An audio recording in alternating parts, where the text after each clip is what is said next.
May kakaibang natagpuan ang isang batang lalaking naligaw sa gubat.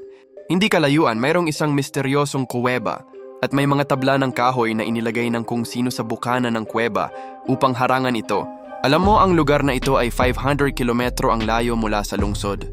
Maaaring ito na lamang ang tanging pagkakataon ng bata para mabuhay. Maingat siyang pumasok upang magusisa, ngunit sa huli, mayroon lamang mga itinapong bagay na wala nang may gusto. Nang dismaya na ang bata, lumingon siya at nakakita ng isang kahon na gawa sa kahoy sa sulok. Sa una, isang posporo lang ang kanyang nakita. Ngunit wala na itong laman, hanggang sa makakita siya ng isang tinidor na bakal sa loob. At ang tila hindi kapansin-pansing maliit na kubyertos na ito, marahil ay makapagbibigay sa kanya ng ilang araw pa para mabuhay. Naalala ng bata ang kaalaman sa pangingisda na itinuro sa kanya ng kanyang ama. Ngunit kahit na inilubog niya ang kanyang ulo sa tubig, wala pa rin siyang nahuli. Habang tinitingnan ng maliit na isda sa kanyang harapan, sandaling nagalit ang bata. Ito na ang ika-5 araw na nawawala siya sa gubat. Sa loob ng 5 araw na ito, gutom na ang bata. Kung hindi siya makakahanap ng makakain, paano pa kaya siya makakalabas ng gubat?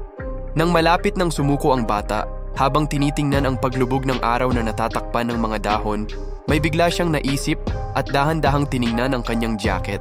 Kaya ginamit niya ang kanyang damit bilang lambat. At totoo nga, ang paraang ito ay matagumpay na nakahuli ng isda. Mukhang may pag-asa nang dumating ang tulong. Pagkatapos, nakahanap ulit siya ng batong pingkian sa kuweba. Gayunpaman, matapos subukan ng kalahating oras, hindi pa rin siya makagawa ng apoy. Habang pinagmamasdan ng papalubog na araw, gumawa ng matapang na desisyon si Jeff. Sa halip na magutom sa ilang, bakit hindi bigyan ng malaking hamon ang kanyang tiyan? Nag-isip si Jeff ng ilang segundo.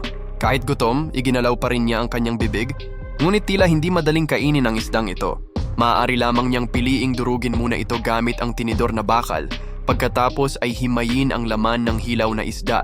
Kahit hindi matiis ang matapang na amoy lansa, ang mahalaga ay mabuhay siya. Sa ganitong paraan, tiniis ang amoy lansa na sapat na para masuka siya.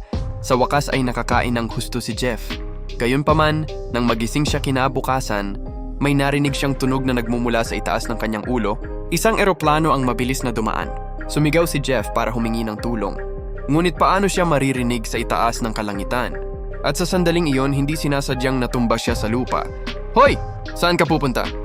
Halata namang wala nang sumasagot sa kanya. Ganun na lang, nakahiga siya sa lupa hanggang hating gabi. Ngunit si Jeff na nasa bingit ng kawalan ng pag-asa ay nakarinig ng malakas na kulog na tumagos sa buong kagubatan. Tumingala siya sa madilim na kalangitan, ngunit tila walang kidlat. Hanggang sa tumutok ang kanyang mga mata sa harapan, natagpuan niya isang nilalang na tila pinaghalong usa at anghel ang lumitaw sa kanyang harapan. Sandaling natakot si